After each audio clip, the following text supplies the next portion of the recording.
Quand t'es une femme, il y a un truc qui influence énormément ton quotidien et c'est ton cycle menstruel. Aujourd'hui on va parler de ça et de comment mieux vivre sa vie tout simplement, puisque le cycle menstruel d'une femme définit totalement son quotidien. Que ce soit dans un cas où on a une contraception hormonale ou pas de contraception, ou une contraception dite sans hormones, aka stérilée en cuivre, qui apporte quand même des changements bouleversants dans le corps, notamment avec le taux de cuivre qu'il dégage dans notre corps tout simplement. On le sait déjà, mais notre humeur, notre fatigue ou encore notre corps bouge tout au long de notre cycle. Et en fait, plutôt que de le prendre en considération, on va plutôt le subir. Ce qui augmente encore plus, je trouve, le désagrément lié au cycle menstruel. Parce que c'est un peu comme si on le rejetait finalement et qu'on n'essayait pas de vivre avec, et plutôt de le contrôler, de le bâillonner et d'essayer de s'en dépêtrer.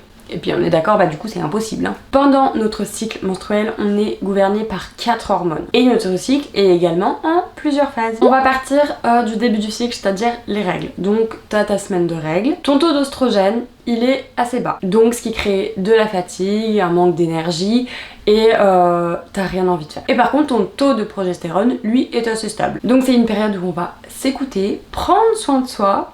Je sais à quel point c'est compliqué. Et on va écouter son corps. On lève un peu le pied. Pour ceux qui connaissent, là-bas je suis beaucoup dans le sport quand même, et c'est vraiment une période atroce pour le sport. En semaine 2, on attaque la phase folliculaire. Donc c'est la phase où l'ovule va se préparer, va maturer, etc.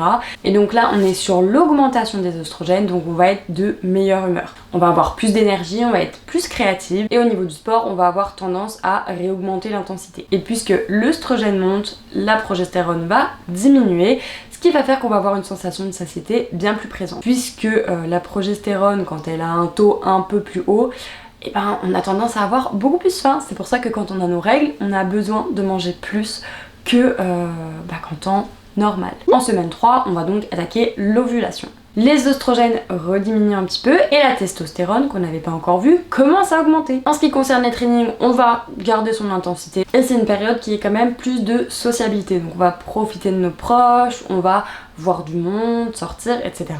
En semaine 4, on est en phase lutéale. Les oestrogènes sont stables, mais la progestérone commence à réaugmenter. Donc pour ce faire, on va augmenter un petit peu nos calories et nos portions pour avoir cette sensation un peu plus de satiété. Parce qu'en fait, notre métabolisme a tout simplement besoin de cette énergie-là. Puisque on va rentrer dans la phase où l'énergie de base commence à diminuer, donc il faut pouvoir combler cette diminution. En semaine 5, on l'adore, on rentre dans la semaine post-règle, donc bonjour les SPM.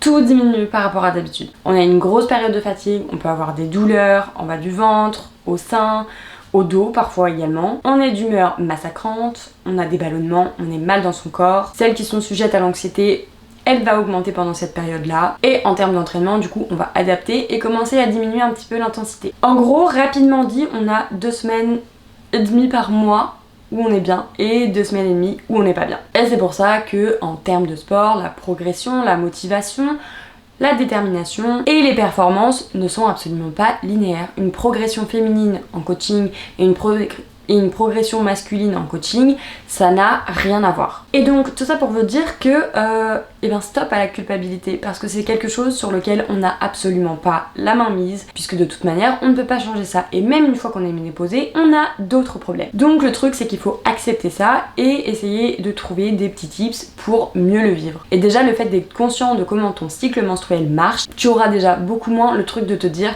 c'est moi le problème. Non, c'est pas toi le problème, c'est comment notre corps fonctionne, qui n'est en soi pas un problème puisqu'il est fait pour créer la vie et que voilà, et c'est juste qu'on a tellement diabolisé le cycle menstruel, les règles, c'est des trucs qui sont hyper tabous mine de rien. Dans certaines cultures, les femmes qui ont leurs règles sont mises de côté parce que dites impures, parce que sans, parce que ci, parce que là. Comment vous voulez bien accepter le fait d'être une femme? C'est hyper compliqué.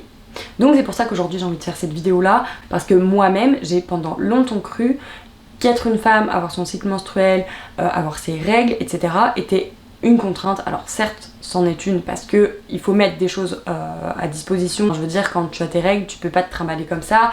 T'as les culottes menstruelles, t'as les cups, t'as les tampons, les serviettes hygiéniques, enfin bref, c'est tout quelque chose que tu dois prévoir en amont parce que tu peux pas te retrouver en pleine rue avec le pantalon tout taché parce que déjà c'est pas confortable, au-delà du fait que ça peut gêner d'autres gens, on s'en branle, mais c'est surtout que pour toi-même c'est pas ouf. Enfin, je veux dire, c'est pas confortable, quoi. C'est désagréable. Pour en revenir à nos hormones, donc, je vous ai parlé des 4 hormones. Donc, nos 4 hormones-là interagissent entre elles. Soit elles vont ensemble, soit elles sont contre l'une et l'autre. Par exemple, on a les oestrogènes et la progestérone qui ne vont pas ensemble, qui sont à 2 phases différentes et qui se relaient. Et on a des hormones comme par exemple l'œstrogène qui va favoriser l'ocytocine, et l'ocytocine, en période où les oestrogènes sont hauts, va permettre de se sentir encore mieux. A contrario, en période où c'est ta progestérone qui est tout simplement beaucoup plus présente, l'ocytocine ne suffira pas par exemple à baisser le stress quand c'est la progestérone qui est trop là. Il faudra jouer sur ce qui sécrète les oestrogènes pour pouvoir réguler ton stress. Ce qui demande du coup beaucoup plus d'analyse de ton comportement et de comment tu fonctionnes. La testostérone qu'on sécrète en toute petite quantité va permettre par exemple quand tu vas avoir ta phase d'ovulation de tout simplement augmenter ta libido pour pouvoir procréer au bon moment. C'est pour ça que par exemple quand tu as tes règles, soit tu peux avoir moins envie ou soit ton système tout simplement ne fonctionne pas de la même manière par rapport à la lubrification, etc. Je vous mets ici un petit graphique de tout simplement les interactions entre les hormones. Quand il y a une ligne verte, c'est que du coup il y a une interaction complémentaire entre les hormones, et quand il y a une ligne rouge, c'est tout simplement qu'elles sont opposées. Et pour vous détailler un petit peu plus, parce que mine de rien, en fait, de comprendre tout ce fonctionnement-là, ça te fait comprendre comment ça se passe dans ton quotidien et du coup, comme je vous le disais, de mettre en place des tips pour mieux le vivre et avoir un quotidien beaucoup plus léger. Comme je vous l'ai dit, les oestrogènes et la progestérone sont en opposition. L'œstrogène, il va dominer pendant la première partie du cycle, tandis que la progestérone, elle, va dominer la seconde partie du cycle. Sur le cycle menstruel, l'œstrogène va favoriser l'endomètre, qui est en fait la paroi utérine, donc là où l'ovule va venir se nicher et créer ton petit bébé. Et une fois que c'est fait, la progestérone va rentrer en action et va stabiliser ton endomètre pour avoir un accueil tout simplement des plus parfaits, si grossesse il y a. Ensuite, on a l'œstrogène et la testostérone qui sont donc complémentaires. L'œstrogène va stimuler la production de testostérone par les ovaires, comme je vous disais, juste avant l'ovulation. La testostérone va donc augmenter ta libido et ton énergie, qui va donc coïncider avec ton pic d'ovulation pour que ton corps tout simplement te dise « Eh oh, c'est le moment !» Ensuite, on a la progestérone et l'ocytocine qui sont donc complémentaires, et en fait après l'ovulation la progestérone va aussi stimuler la production d'ocytocine qui aide à la détente et du bien-être. Mais ça serait trop compliqué de vous rentrer vraiment dans d'autres détails et je vous prépare quelque chose à ce sujet là. Si ton taux d'œstrogène est beaucoup trop bas, l'ocytocine et la progestérone ne suffiront pas. Ensuite on a la testostérone vs l'ocytocine qui sont donc en opposition. La testostérone va réduire l'effet de l'ocytocine. Et c'est pour ça aussi que la testostérone, quand elle est là, quand elle est en pic, on va avoir tendance à être moins attaché. On a une connexion émotionnelle un peu plus basse parce que, on le sait de toute manière, les femmes sont régulées par l'émotionnel et le relationnel. Et du coup, quand tu es sur la testostérone, les hommes sont moins sur ce côté-là. Donc en fait, tout simplement, on prend les caractéristiques masculines. Et pour finir, l'ocytocine et les oestrogènes sont donc complémentaires. L'œstrogène va stimuler la production d'ocytocine, ce qui va favoriser les interactions sociales, le bien-être émotionnel, notamment du coup autour de l'ovulation. Et tout ce que je vous parle là, c'est bien évidemment quand il n'y a pas de dérèglement hormonal. Je vous en reparlerai plus tard, mais par exemple, quand notre quotidien fait que ça va être un peu compliqué de rejoindre ça. Mais en gros, vous savez, je vous ai déjà parlé des énergies féminines et des énergies masculines. Normalement, une femme sécrète beaucoup plus d'énergie féminine, donc des caractéristiques, des qualités féminines, tandis que elle va moins être sur son côté masculin avec les qualités masculines. Maintenant qu'on est dans une ère où les femmes travaillent beaucoup plus, on a une journée qui va être calquée sur des qualités masculines, de la gestion, de la négociation, de l'organisation, de la logique, tout ça. Chose qui n'est pas innée, n'est pas considérée comme qualité féminine, Donc après, retourner à la maison, il faut être sur son côté féminin. Enfin bref, c'est tout un système que je vous expliquerai bien plus tard dans quelque chose que je suis en train de préparer, comme je vous l'avais dit.